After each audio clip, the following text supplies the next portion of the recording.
নমস্কাৰ এই মুহূৰ্তত আহি পৰিছে সন্ধিয়াৰ কেইবাটাও বিগ ব্ৰেকিং নিউজ। আজি হৈছে 8 ছেপ্টেম্বৰ, মাজত মাত্ৰ এটা সপ্তাহ বাকী আছে। তাৰ পিছতে পোনে প্ৰতিগৰাকী মহিলা একাউণ্টত সোমাই যাব 1250 টকাকৈ।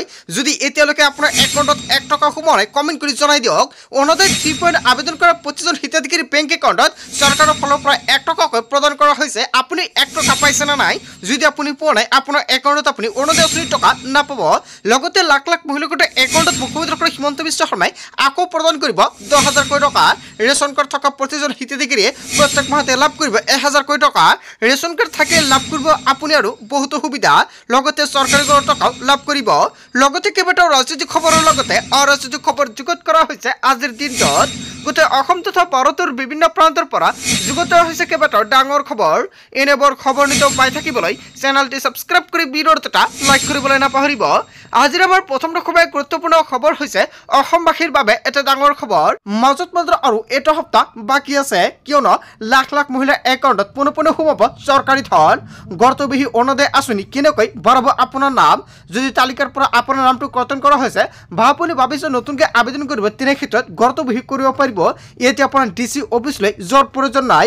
অসমৰ মুখ্যমন্ত্ৰী ডক্টৰ হিমন্ত বিশ্ব শৰ্মাই বৃহৎ মন্তব্য কৰিছে। লগতে অৰুণোদয় 3.0 আবেদন কৰা 25জন হিতাধিকাৰীৰ বাবে এটা ভাল খবৰ।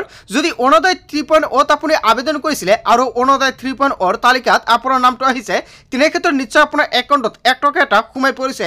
এতিয়া চেক কৰক আপোনাৰ বেংকৰ ষ্টেটমেণ্ট। যদি আপোনাৰ একাউণ্টত 1 টকা সোমাই পৰিছে, তেনে ক্ষেত্ৰত আপোনাৰ বাবে ভাল খবৰ, কিয়নো চৰকাৰে আপোনাৰ একাউণ্টত পোনপটীয়াকৈ প্ৰদান কৰিব অৰুণোদয় আঁচনি 1250 টকাকৈ। চৰকাৰে 1 টকা প্ৰদান কৰি পৰীক্ষা কৰিছে। যদি আপুনি টকাটো পোৱা নাই কমেণ্ট কৰি জনাই দিয়ক কি কৰিব লাগে, সহায় কৰা হ'ব। গৰ্তবিহী অৰুণোদয় আঁচনিত কেনেকৈ পাব আপোনাৰ নাম সেয়া সম্পূৰ্ণকৈ জনাই দিয়ে। আপুনি পূৰ্বতে পাই থকা অৰুণোদয় হঠাৎ বন্ধ হৈছে নেকি? অৰুণোদয় তালিকাৰ পৰা আপোনাৰ নাম কৰ্তন হৈছে নেকি? তালিকাৰ পৰা নাম কৰ্তন হোৱা প্ৰতিগৰাকী মহিলাই লাভ কৰিব অৰুণোদয় আঁচনি। DC অফিচলৈ নোযোৱাকৈ লাভ কৰিব এই ধনৰাশি। ইয়াৰ বাবে প্ৰপত্ৰ পূৰণ কৰি পোনপটীয়াকৈ ASLRMত পঠিয়াই দিয়ক আপুনি। ৰাজ্যৰ প্ৰতিগৰাকী জীৱিকা সখীয়ে লাভ কৰিব অৰুণোদয় আঁচনি। আত্মীয়কোটৰ প্ৰতিজন মহিলাক চৰকাৰে অৰুণোদয় আঁচনিৰ প্ৰপত্ৰ বিতৰণ কৰিব। অসমৰ মুখ্যমন্ত্ৰী ডক্টৰ হিমন্ত বিশ্ব শৰ্মাই ডাঙৰ সিদ্ধান্ত গ্ৰহণ কৰিছে। ইয়াৰ বাবে যাব নালাগে DC অফিচলৈ, পোনপটীয়াকৈ লাভ কৰিব এই অৰুণোদয় আঁচনিৰ ধনৰাশি। 1250 টকা প্ৰতিগৰাকী মহিলাই পাই থাকিব। গেছ কিনিলে আৰু আপুনি 250 টকা লাভ কৰিব। পঞ্চায়তৰ কাৰ্যালয়ৰ পৰা সংগ্ৰহ কৰিব পাৰিব অৰুণোদয় আঁচনিৰ প্ৰপত্ৰ। যদি আপুনি ভাবিছে নতুনকৈ আবেদন কৰিব বা আপোনাৰ নামটো অৰুণোদয় তালিকাৰ পৰা কৰ্তন কৰা হৈছিলে, তেনে ক্ষেত্ৰত এতিয়াৰ পৰা আপুনি নতুনকৈ আবেদন কৰিব পাৰিব। এতিয়া আপুনি পঞ্চায়তত যাওক আৰু অৰুণোদয় আঁচনিৰ প্ৰপত্ৰটো লৈ লওক আৰু আপুনি জমা দিয়ক।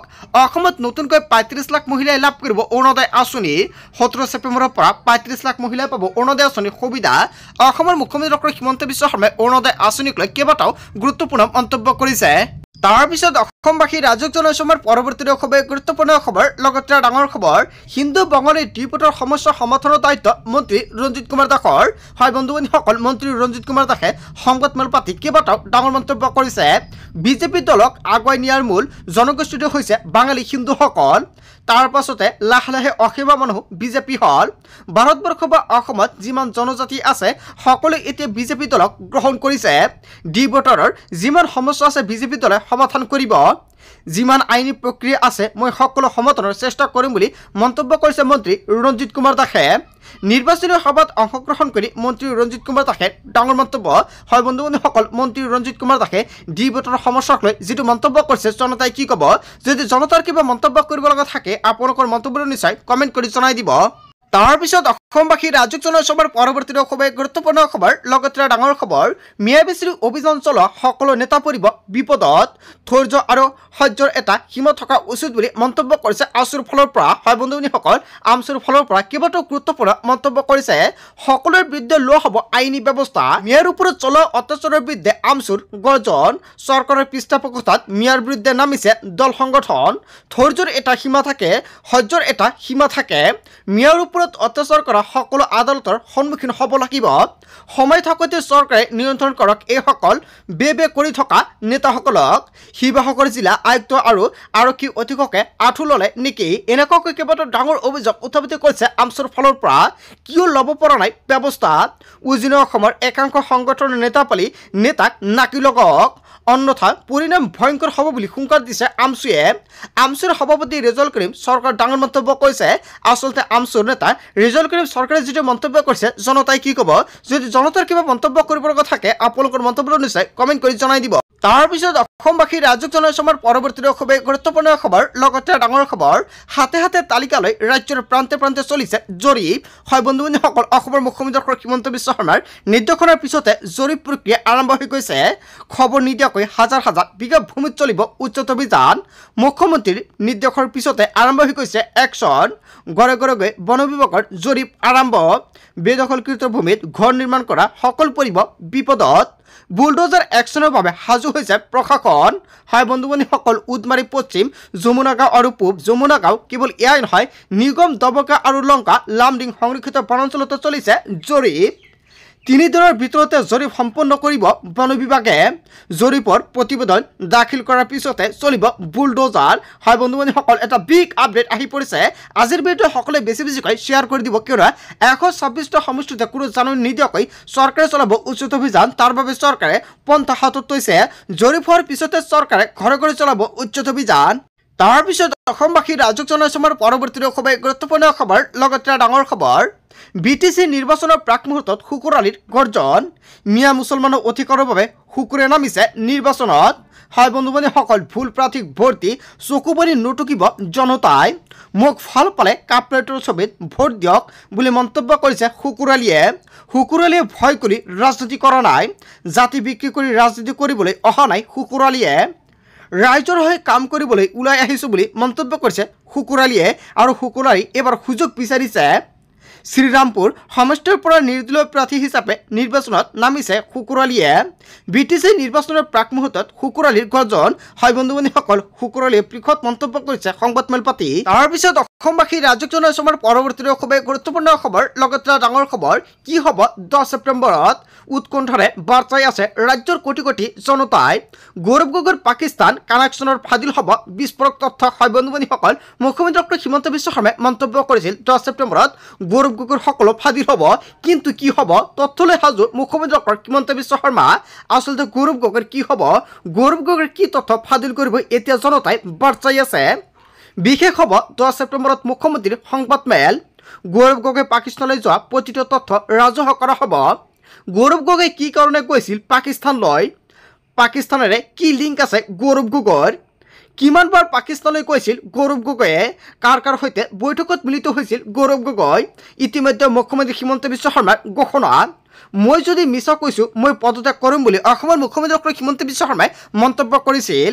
জীৱনত মই ৰাজনীতি কৰা এৰি দিম বুলি মন্তব্য কৰিছিল মুখ্যমন্ত্ৰী এজনে কেতিয়াও কেজুৱেল কথা নকয় 10 ছেপ্টেম্বৰত কি বিস্ফোৰণ ঘটাব হিমন্ত বিশ্ব শৰ্মাই এতিয়া সকলোৱে পাৰ্চাই আছে মাজত মাত্ৰ এটা দিন বাকী আছে কি হ'ব নিশ্চয় জানিব পাৰিব তাৰ পিছত অসমবাসী ৰাজ্যক জনসমাৰ পৰৱৰ্তী খুবেই গুৰুত্বপূৰ্ণ খবৰ লগতে ডাঙৰ খবৰ সমগ্ৰ দেশজুৰি বলবৎ হোৱাৰ দিশে এছআইআৰক লৈ বৃহৎ সিদ্ধান্ত লোৱাৰ সম্ভাৱনা দেশজুৰি এছআইআৰ বলবৎক লৈ নিৰ্বাচন আয়োগৰ গ্ৰীণ সিগনেল 10 তাৰিখে প্ৰতিখন ৰাজ্যৰ নিৰ্বাচন আয়োগৰে ৰুদ্ধদ্বাৰ বৈঠক 10 ছেপ্টেম্বৰত দিল্লীৰ চূড়ান্ত বৈঠকত লোৱা হ'ব সিদ্ধান্ত পুনৰবাৰ নাগৰিকত্বৰ প্ৰমাণ দিব লাগিব দেশৰ নাগৰিকে 2026ৰ পূৰ্বে নতুন সিদ্ধান্তত উপনীত হোৱাৰ সম্ভাৱনা বিহাৰৰ পাছত এছআইআৰক লৈ ল'ব পাৰে তৃতীয়টো বৃহৎ সিদ্ধান্ত দেশৰ নাগৰিকক এছআইআৰত অন্তৰ্ভুক্ত কৰিবলৈ অতিৰিক্ত নথিৰ পৰামৰ্শ বিচাৰি ভোট কেন্দ্ৰৰ সঠিক সংখ্যাৰ ৰিপৰ্ট দিব লাগিব নিৰ্বাচন আয়োগক 30 ডিচেম্বৰত অন্ত পৰিব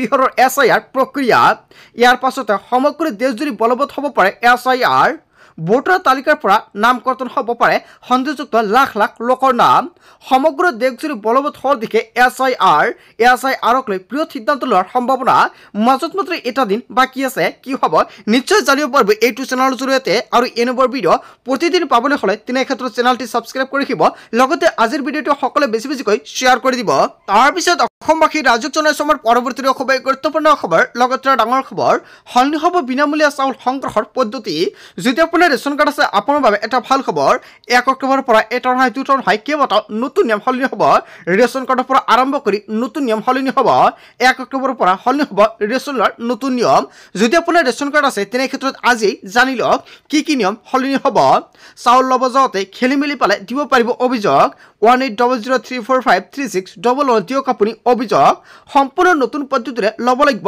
ৰেচন চাউলৰ লগতে প্ৰতিগৰাকী হিতাধিকাৰীয়ে পাব চেনি দাইল আৰু নিমখ যদি আপোনাৰ ৰেচন কাৰ্ড আছে আপোনাৰ বাবে এটা ডাঙৰ খবৰ আহি পৰিছে মুঠ 4বিধ সামগ্ৰী লাভ কৰিব ৰেচন কাৰ্ডৰ গৰাকীয়ে বজাৰৰ দৰতকৈ কম দামতে লাভ কৰিব ৰেচন প্ৰতি কেজি চেনি লাভ কৰিব মাত্ৰ 38 টকাত প্ৰতি কেজি মচুৰ দাইল লাভ কৰিব মাত্ৰ 69 টকাত প্ৰতি কেজি নিমখ লাভ কৰিব মাত্ৰ 10 টকাত কেৱল ইমানে নহয় 700 টকাত লাভ কৰিব ৰন্ধন গেছৰ চিলিণ্ডাৰ যদি আপোনাৰ ঘৰত ৰন্ধন গেছ নাই আপুনি নতুনকৈ কৰিব পাৰিব আবেদন যদিহে আপোনাৰ উজ্জ্বলা গেছ কানেকশ্যন আছে তেনে ক্ষেত্ৰত 250 টকাতে পাব আপুনি চিলিণ্ডাৰ ৰেচন সংগ্ৰহৰ সময়ত বাধ্যতামূলকভাৱে দিব লাগিব ফিংগাৰপ্ৰিন্ট দিহে সংগ্ৰহ কৰক আপুনি ৰচিদ আৰু ৰেচন অন্যথায় কিন্তু আপুনি বিপদত পৰিব পাৰে যদি আপোনাক ৰেচন কমকৈ দিয়ে তেনে ক্ষেত্ৰত দিয়ক অভিযোগ যদি আপোনাৰ ৰেচন কাৰ্ড আছে তেনে ক্ষেত্ৰত আপোনাৰ কৰিব লাগিব ইকোৱাইচি যদি আপুনি ইকোৱাইচি নকৰে আপুনি চাউল নাপাব লগতে যিসকল ব্যক্তি নতুনকৈ ৰেচন কাৰ্ডৰ বাবে আবেদন কৰিছে অক্টোবৰ মাহত